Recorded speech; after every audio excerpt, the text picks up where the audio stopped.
Hello friends, welcome to official education of शिक्षक भर्ती। Friends, आज की वीडियो में हम चाइल्ड साइकोलॉजी यानी बाल मनोविज्ञान में सिद्धांत की सीरीज को आगे बढ़ाते हुए कोहलर का अंतर्दृष्टि का सिद्धांत डिस्कस करने वाले हैं। फ्रेंड्स, यहाँ से शिक्षक भर्ती टेट सीटेट में अक्सर क्वेश्चन पूछा जाता है। यहाँ से आपके 2 से 4 नंबर पक्के होने वाले हैं। तो चलिए बिना किसी देरी के वीडियो को स्टार्ट करते हैं। कोहलर का सिद्धांत। फ्रेंड्स, कोहलर ने जो सिद्धांत दिया था उस सिद्धांत का नाम क्या था? अंतर्दृष्टि का सिद्धांत। यानी व्यक्ति क्या करता है, अपनी सूझबूझ के द्वारा किसी भी समस्या का समाधान कर सकता है। यही इन्होंने अपने सिद्धांत में सिद्ध किया था। तो चलिए इन्होंने जिस पर प्रयोग किया था उसको बात करते हैं कि इन्होंने जिस पर प्रयोग किया था वो एक चिंपैंजी को लिया था और चिंपैंजी का नाम क्या रखा था? सुल्तान। तो चलिए देखते हैं। अंतर्दृष्टि। अंतर्दृष्टि का मतलब होता है सूझबूझ के द्वारा सीखने का सिद्धांत। गेस्टाल्टवादी मनोवैज्ञानिकों की देन है। इन मनोवैज्ञानिकों में अल्फगैंग कोहलर, कर्ट कोफका और लेनिन के नाम विशेष रूप से उल्लेखनीय हैं। गेस्टाल्ट एक जर्मन शब्द है जिसका अर्थ होता है एक आकृति को पूर्णतया या समग्रता के रूप में लेना। कहने का सीधा सा मतलब यह है कि गेस्टाल्ट का अर्थ जो यहाँ पे लिया गया है वो संपूर्णता से लिया गया है। अगला पॉइंट यहाँ पे है, इसके अनुसार व्यक्ति अपनी संपूर्ण परिस्थिति को अपनी सोच के द्वारा समझ या सीख लेता है और कठिन से कठिन कार्य को संपूर्ण कर लेता है। गेस्टाल्ट मनोवैज्ञानिकों के अनुसार जब हम किसी के बारे में सोचते हैं तब हम क्या करते हैं, उसके होने का एहसास करते हैं, जिससे हमें क्या होता है, एक सार्थक समग्रता का ज्ञान प्राप्त होता है। इस सिद्धांत के प्रतिपादक वर्दीमर, कोफका और कोहलर थे। कोहलर का प्रयोग। ये देखिए मिस्टर कोहलर हैं, जैसा कि आप लोग इमेज में देख सकते हैं। इन्होंने प्रयोग किस पर किया था? चिंपैंजी पर, और उसका नाम क्या रखा था? सुल्तान। सिद्धांत इनके कौन कौन से थे? इनके सिद्धांत को किस नाम से जाना जाता है? सूझ विधि का सिद्धांत। इसी को क्या कहते हैं? अंतर्दृष्टि का सिद्धांत। यानी व्यक्ति क्या करता है, अपने मानसिक क्रियाओं का प्रयोग करके, मानसिक शक्तियों का प्रयोग करके किसी भी समस्या का समाधान करता है। सूझ विधि का सिद्धांत भी यही कहता है कि व्यक्ति के सामने अगर समस्या प्रस्तुत कर दी जाए तो वो क्या करता है कि अपनी सूझ विधि के द्वारा उस समस्या का समाधान करने की कोशिश करता है। गेस्टाल्टवाद का सिद्धांत। गेस्टाल्ट का मतलब संपूर्णता से यहाँ पर लिया गया है। समग्रवाद का सिद्धांत भी कहते हैं फ्रेंड्स, और इसको एक और कहते हैं अवयवीवाद का सिद्धांत भी कहा जाता है। अंतर्दृष्टि के सिद्धांत को या सूझ विधि के सिद्धांत को मोस्ट इंपॉर्टेंट है फ्रेंड्स। अगला बात करते हैं गेस्टाल्टवाद के प्रतिपादक के रूप में हम जिसको जानते हैं उसका नाम क्या है फ्रेंड्स? वर्दीमर। गेस्टाल्टवाद, इन्होंने क्या बताया था कि जब तक समस्या आपके सामने नहीं होगी तब तक आप उसका हल नहीं कर सकते। यानी किसी भी समस्या का हल करने के लिए समस्या का होना जरूरी है। इन्होंने समस्या को सामने प्रस्तुत किया और कहा कि जब समस्या आपके सामने होगी तो आप उसके बारे में विचार करेंगे और अपनी सूझ विधि के द्वारा उस समस्या का समाधान करने की कोशिश करेंगे। जैसे कि यहाँ पे इन्होंने जो लिया था, किसको लिया था? सुल्तान को लिया था। उसके सामने क्या रखा था? केला रखा था, और उसकी समस्या क्या थी कि वो भूखा था और उसको अपनी भूख मिटाने के लिए अपनी मानसिक क्रियाओं का प्रयोग करके, मानसिक शक्ति का प्रयोग करके उस केले को प्राप्त करना था और अपनी भूख को शांत करना था। ये सिद्धांत जो है पूर्ण से अंश की ओर जाता है। व्याख्या क्या है फ्रेंड्स? इनके सिद्धांत की व्याख्या जैसे कि आप लोग इमेज में देख सकते हैं, थियरी ऑफ इंसाइटफुल लर्निंग। इसमें क्या किया गया है कि एक कमरे में इस चिंपैंजी को बंद कर दिया गया है और 3 बॉक्स, उसमें खाली बॉक्स, 3 से 4 खाली बॉक्स रख दिए गए हैं और केले को कमरे के बीच में लटका दिया गया है।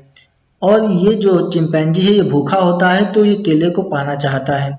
केले को पाने के लिए ये बहुत कोशिश करता है लेकिन इसको केला नहीं मिलता है। फिर अपनी सूझ विधि के द्वारा क्या करता है, ये उन डब्बों को एक के ऊपर एक रखता है और केलों को प्राप्त कर लेता है। तो इससे यही सिद्ध होता है कि हाँ, समस्या का समाधान जो है हम अपनी सूझ विधि के द्वारा भी कर सकते हैं। दूसरे प्रयोग में इन्होंने क्या किया था, एक डब्बे के स्थान पर एक छड़ी का प्रयोग किया था। तो इसी को हम देखते हैं। इस प्रयोग में उसने एक चिंपैंजी को इस प्रयोग में उसने एक भूखे चिंपैंजी को, जिसका नाम सुल्तान था, उसको एक कमरे में बंद कर दिया था और कमरे के ऊपर केले लटकाए और कमरे में ही उसने 4 खाली बॉक्स रख दिए थे। वह ये देखना चाहते थे कि सुल्तान किस तरह अपने कार्य को संपूर्ण करता है। सुल्तान ने जब केले खाने का प्रयास किया तब वह केले के पास जाकर कूदने लगा, पर वह केले नहीं खा सका।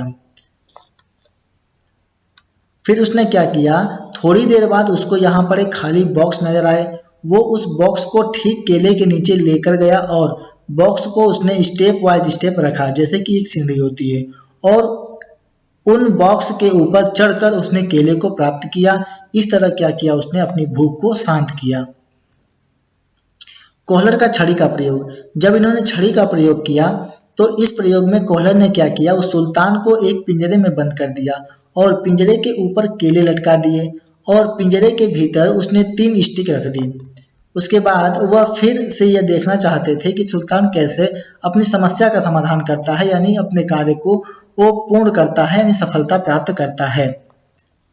जब सुल्तान को भूख लगी तब उसने केले खाने का प्रयास किया, पर वह इस प्रयास में केले नहीं खा सका। फिर उसने क्या किया, पिंजरे में वो टहलने लगा। कुछ देर बाद वो सोच रहा था कि इस केले को कैसे प्राप्त किया जाए। घूमते घूमते पिंजरे के अंदर क्या मिला, उसको वो स्टिक मिल गई। थोड़ी देर वो क्या करने लगा, स्टिक के साथ खेलने लगा और धीरे धीरे करते करते उसने स्टिक को आपस में जोड़ दिया। स्टिक को जोड़ने के बाद आपस में एक दूसरे से बांध के उसने जोड़ दिया और उसने क्या किया, उस स्टिक की सहायता से उस केले को गिरा दिया और अपनी भूख को मिटा ली। इस प्रयोग द्वारा गेस्टाल्टवादियों ने यह बताया कि कोई भी व्यक्ति अपने कार्य को संपूर्ण करने की कोशिश नहीं करता, वह अपनी मानसिक शक्तियों का प्रयोग करके ही अपने कार्य में सफलता प्राप्त करता है। इस सिद्धांत द्वारा शिक्षा क्षेत्र में शिक्षण सूत्र का जन्म हुआ और इसी सिद्धांत से समस्या समाधान विधि एवं विश्लेषण विधि का भी जन्म हुआ। विशेषता क्या है फ्रेंड्स इस सिद्धांत की, सीखने की शुरुआत संज्ञानात्मक होती है। कहने का मतलब, जब आपके सामने समस्या रखी जाएगी तो आप अपने मानसिक क्रियाओं के आधार पर, अपने अंतर्दृष्टि के आधार पर, अपनी सूझ के द्वारा किसी भी समस्या का समाधान करेंगे तो वही संज्ञानात्मक कहलाता है। तो सीखने की शुरुआत कहाँ से होती है फ्रेंड्स, संज्ञानात्मक होती है। सीखना धीरे धीरे ना होकर एकदम अचानक से आ जाता है। जैसे कि उसके माइंड में अचानक से आया कि इस डब्बे को एक के ऊपर एक रखेंगे तो हो सकता है कि हम केले प्राप्त कर लें। तो उसने क्या किया कि उसने अपनी समस्या का समाधान अचानक से किया था। इसी प्रक्रिया में सूझ अचानक से आती है। सोचने के लिए समस्या का होना आवश्यक है। शैक्षिक महत्व इसका क्या है फ्रेंड्स, इस सिद्धांत के अनुसार व्यक्ति अपनी मानसिक शक्तियों के द्वारा समस्या का हल करना सीख जाता है। कक्षा स्तर पर कल्पना करना, तुलना करना अधिक मानसिक शक्तियों के लिए सिद्धांत विशेष रूप से उपयोगी है। आगे देखते हैं कि यहाँ पे हमने इससे रिलेटेड कुछ क्वेश्चंस लिए हैं जो कि एग्जाम्स के लिए मोस्ट इंपॉर्टेंट है। तो पहला क्वेश्चन यहाँ पे क्या है, सूझ द्वारा सीखने के सिद्धांत का प्रतिपादन किसने किया था। तो किसने किया था फ्रेंड्स, थॉर्नडाइक ने किया था, कोहलर ने, पावलोव ने या वुडवर्थ ने। तो अभी आपने देखा था कि सूझ द्वारा सीखने का सिद्धांत किसने दिया था, कोहलर ने दिया था। नेक्स्ट वन क्या है, कोहलर यह सिद्ध करना चाहता था कि सीखना क्या है फ्रेंड्स, एक ऐसी स्थिति है जिसमें व्यक्ति पशु से श्रेष्ठ है, स्वायत्त यादृच्छिक क्रिया है, संज्ञानात्मक संकार्य है या परिस्थिति के विभिन्न अंगों का प्रत्यक्षीकरण है।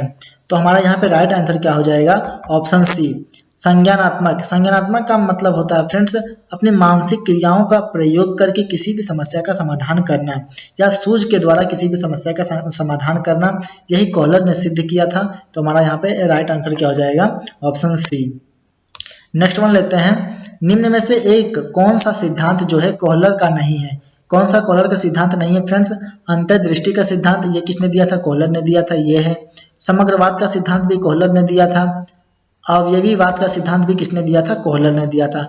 तो और ये क्रिया प्रसूत अनुबंधन का सिद्धांत ये किसने दिया था फ्रेंड्स, ये स्किनर महोदय ने दिया था। तो हमारा यहाँ पे क्रिया प्रसूत अनुबंधन का सिद्धांत यहाँ राइट आंसर हो जाएगा, क्योंकि यहाँ पे पूछा है कि कौन सा सिद्धांत कोहलर का नहीं है। तो हमारा करेक्ट आंसर क्या हो जाएगा, ऑप्शन नंबर डी।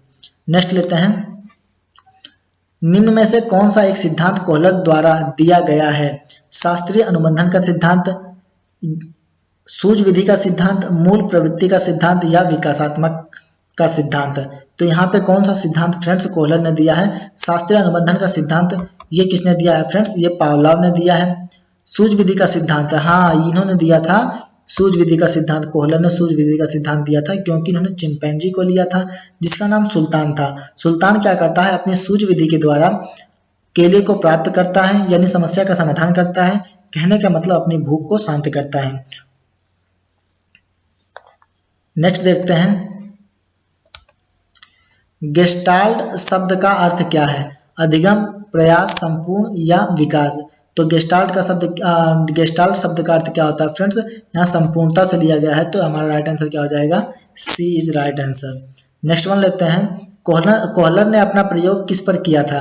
मनुष्य पर किया था, कुत्ते पर, भालू पर या चिंपैंजी पर? तो चिंपैंजी पर किया था, जिसका नाम क्या था फ्रेंड्स? सुल्तान था। नेक्स्ट वन लेते हैं कि कोहलर द्वारा अपने प्रयोग में किए गए जानवर का नाम क्या था? तो अभी हमने देखा था, नाम उनका उसका क्या था? सुल्तान था। तो option C is right answer. अगला क्वेश्चन है, गेस्टाल्टवाद के प्रतिपादक के रूप में किसको जानते हैं फ्रेंड्स? मोस्ट इंपॉर्टेंट है, यहाँ पे किसको जानते हैं? वर्दीमर को। वर्दीमर को क्या गेस्टाल्टवाद के प्रतिपादक के रूप में जानते हैं? तो हमारा करेक्ट आंसर क्या हो जाएगा यहाँ पे? Option C is right answer. Next one लेते हैं। बस फ्रेंड्स यहीं खत्म होता है, तो थैंक्स फॉर वॉचिंग।